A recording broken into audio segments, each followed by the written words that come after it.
All right, hello. My name is Adam, and generally this is a review channel. And sometimes I talk about politics, but it's hard to categorize this idea that my son and I were talking about yesterday. So I think the title of this video will be something like the Esperanto of Money. Now, if you don't know what Esperanto is this artificial language that was invented by Ludwig Zamenhof in the 19th century. He was living in Poland, and at the time, the city he lived in had like four different cultures.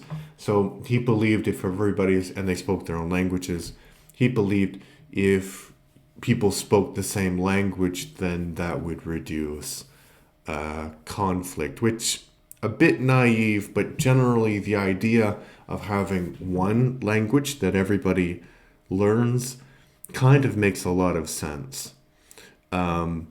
Because, so first, it reduces the difficulty theoretically it makes a level playing field, like everyone has to learn this language.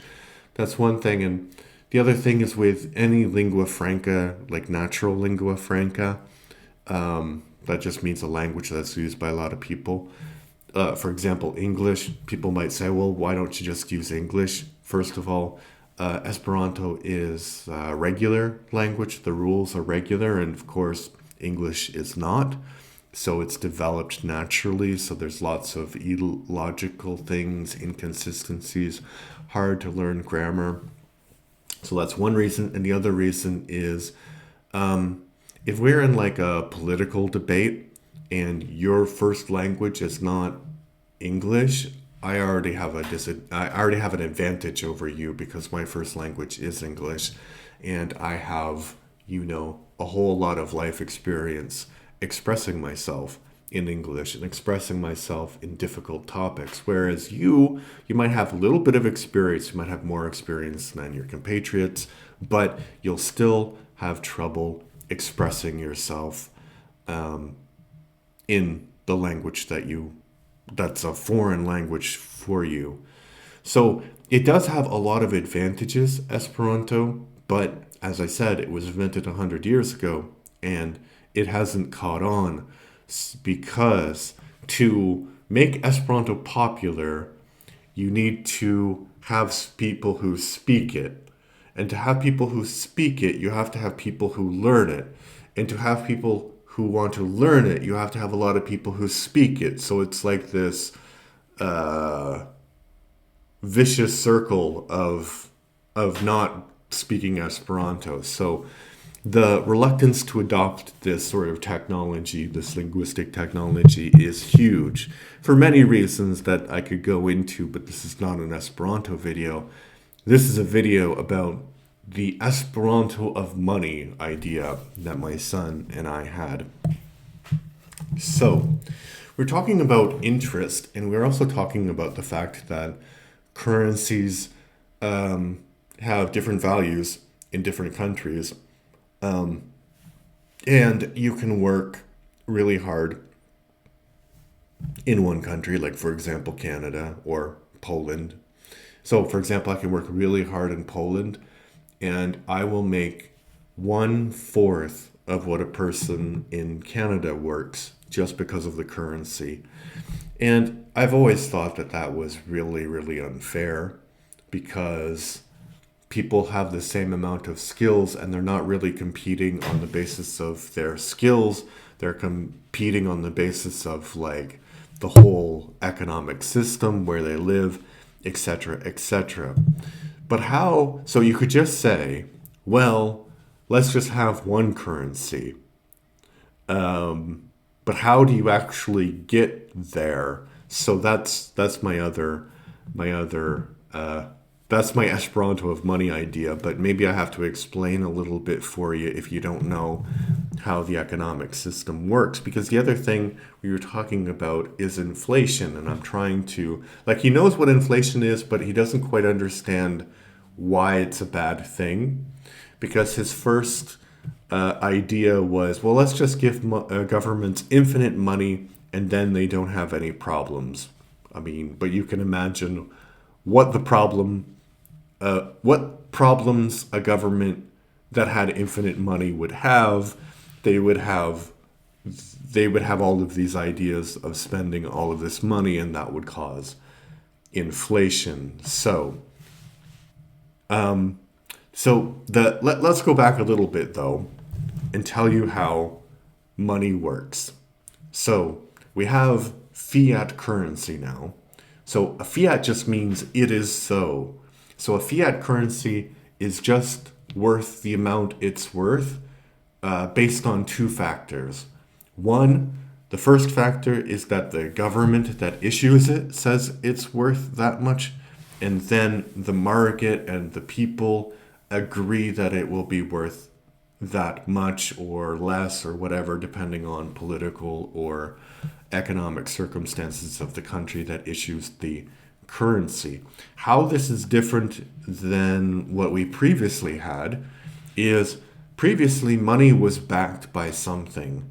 So usually some kind of precious metal like silver or gold. And that had its own issues, which is also a fascinating topic, because like back when there were silver coins, so two things could happen. Like one thing would be what the government could do when you had real precious metals in your currency, and the other thing is what like private individuals could do, and they both would be bad for the economy. So let's say you have $10 silver dollar, or you have a silver dollar or $10 coin that has silver in it. So what can happen is that the value in the coin, the silver in the coin, is worth more than actually the coin is worth. It's worth more than the purchasing power of the coin. So it's actually a bad business deal for you to get rid of the coin. So then people would hoard coins, and then they would just keep them, and that decreases the amount of currency in circulation, and that causes bad problems for the economy because it can't function. Another thing that the government could do, so that would be like private people stockpiling all of this silver or all of the gold or whatever. So that's why I think people want to go back to the silver or gold standard, but that's ultimately why we stepped away from it, is because people were hoarding those precious metals and it wasn't being used for economic activity. The other thing that a government could do is they could debase the currency. So basically, let's say your coin had 90% silver in it, and the government was having a hard time acquiring the silver because it economically wasn't doing so well. So it could say then, okay, one $10 coin is now going to have 50% silver. So because the currency is actually backed by a physical thing, that would reduce the value of the currency. So people like to complain about fiat currency because it's easily manipulated, but physical currency also easily manipulated. So let's talk about how this fiat currency is actually manipulated. So one thing is called what is that called? The prime rate. So the prime rate is the interest that the government charges banks to borrow money from it. So the government says, okay, here's some money that you can lend out to consumers, and then you have to pay us back at. So the interest rate for this loan will be 1%, let's say, although that's a really low rate, but it's 1% from the government. So what that does is that the banks then, if they want to make a profit, they can say, okay, we're going to give you, the consumer or the business or whatever, we're going to give you a loan for $50,000, but we're going to charge you 4% interest. And if you have any money, because we want to be more competitive than the government, if you give us money to deposit in our bank, we're going to pay you 2% interest on your savings. And then, you'll make a profit. And then we can use your money to, fund more loans, right? So we can make even more profit from this initial stuff that we got from the government. I'm simplifying massively, but that's basically a little bit how it works. So the government issues money, banks borrow the money, and then they lend to consumers, but they also get money from consumers as savings, which they can also lend. So all of this interest rates actually increase inflation. And there's another part which is connected to this, because people are like, well, how do governments get money? And some people would say, well, they just print it. Yeah, kind of, but it's a little bit more complicated. So basically, a government can issue a bond, and it can be like 1 year, 5 years, 10 years, 30 years, whatever. So basically, the bond is, if you buy this piece of paper, you corporation, the government will give you 1% interest and the capital on this. So we will pay, I don't know, we'll pay you $1 a month. Like, let's say the bond is worth $100, so we'll pay you $1 a month for 100 months, and at the end, because it's 1% interest, we will give you $1 extra. So you get $1 per month plus $1 extra at the end. Bonds can be created with different ways, but so that's basically how the government makes its money. Is it's acting as this kind of like bank to corporations and to people who want to buy these bonds as sort of safe investments. Why are they safe investments? Because the government is backing them. But you can see there's like this fundamental inflationary principle baked in the whole thing. So if the government lends banks money, they're charging interest. And if the government borrows money from the market, it's paying interest, right? So it's kind of like money magic. None of this is real, right? But it has effects on the market because people believe it's real. So why? And that's another thing. So basically, the government says, as I said before, that this money is worth $1, and because we believe in the government, we believe that the money is worth $1, right?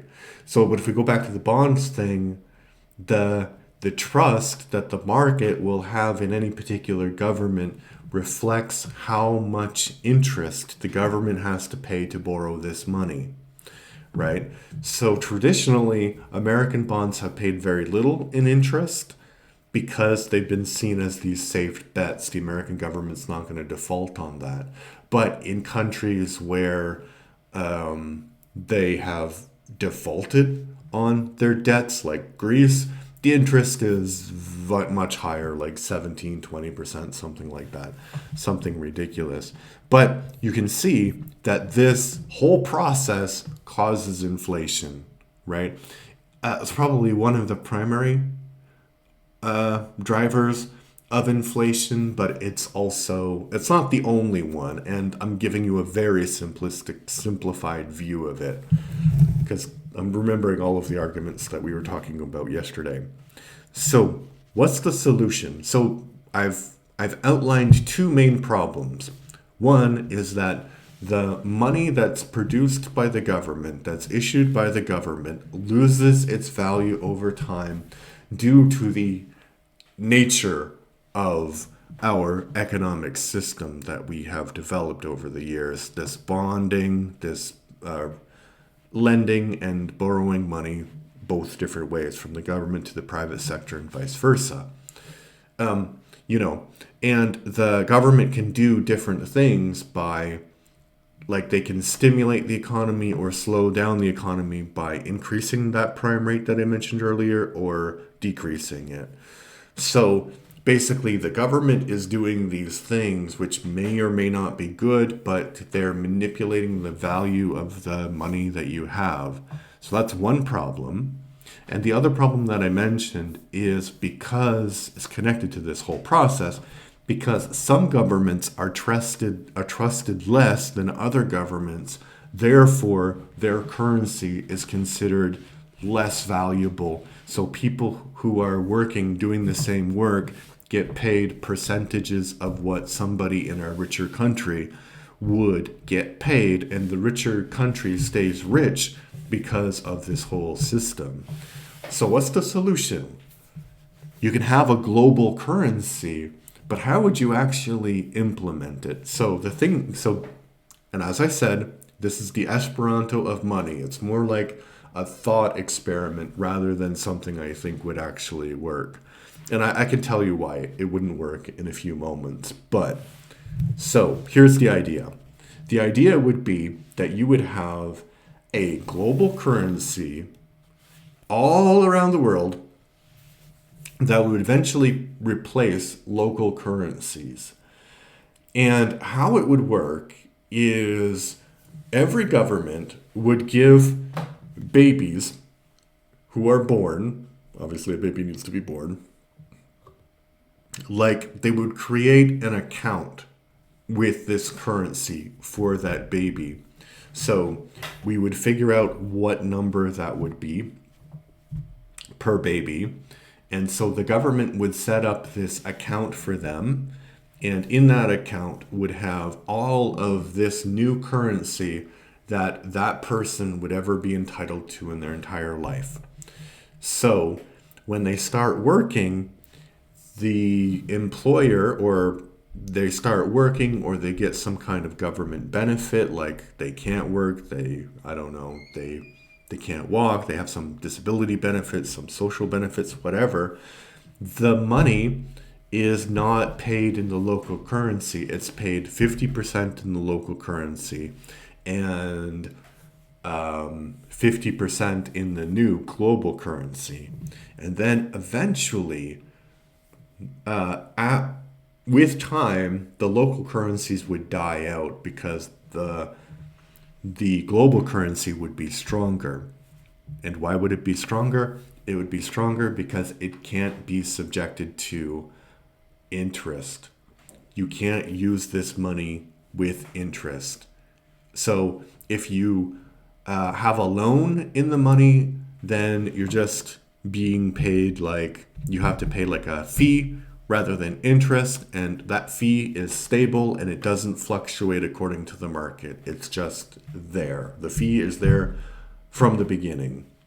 So yeah, and it basically, from the person's point of view, you wouldn't really see much difference. You might have like your regular bank account, and then that bank account would have like a sub account with this other kind of money, and you can use the other kind of money any way you want, but you can't have a loan with interest with this. I mean, I guess you could, but like officially in banks and government institutions, no interest.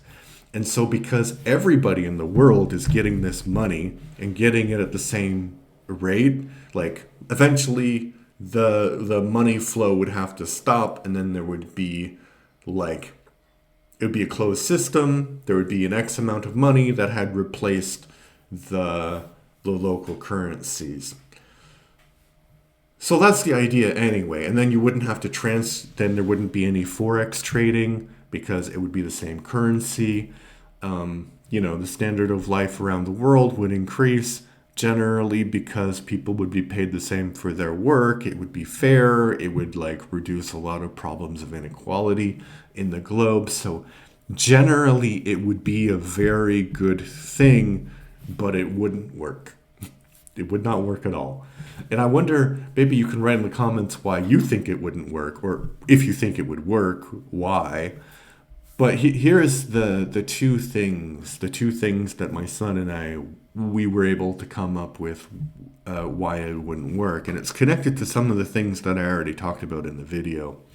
So if you make this currency that doesn't lose its value due to inflation because you can't charge interest on it, and you have access to your local currency and the global currency, which are you going to save? You're going to spend the local currency and you're going to save the global currency. So it's kind of like the silver dilemma. People will save the currency that's more valuable and they'll use the currency that's less valuable. And so the currency actually wouldn't be working as an economic motor. It would just be another kind of crypto thing, like thing of value that people like. Bitcoin was supposed to be something that people actually used as a currency rather than a bar of digital gold or whatever. So that would be the thing that I would suggest would be the main problem with this idea. The other thing would be, like, you could try and come up with mechanisms to discourage that, but the mechanism to discourage that would actually make the whole thing pointless, which is there's this idea that money should have like an expiration date. So if you had all global currencies had an expiration date, and this global currency also had an expiration date that you need to use it by whatever, it might make sense, but then it would need to be more and more complicated thing to actually work. So the other thing, the big thing, and this is why I think it's Esperanto of money, is why would anybody do that? Like, it would take a lot of time and effort from 400 and I don't know 60 countries or however many there are to convince their population that they're going to get this money from the government, but they're actually not going to get money from the government, and then it's going to be introduced into the economy slowly over generations. Like, if I'm Joe Bob, I don't really care about that. I just want my money when I want it. I want to be paid because I did a job or I sold a car or whatever. I'm not really concerned about that. So, and I think if I'm Joe Bob, I might intellectually know that it's not great to have inflation, and I know it's not great to have all of these different currencies because it leads to social inequality, but what do I care? I have much bigger problems like wars in the Middle East and environmental disasters and microplastics and everything. So currency reform is kind of like just above alphabet reform in the English language in the terms of things that probably are a good idea, but no one's going to do because they're not life and death matters, right? So I don't know. What do you think? Do you think this idea would work or not? Put your thoughts in the comment section down below. And if you like what I do, generally I have a whole series of reviews about different topics. Please check that out.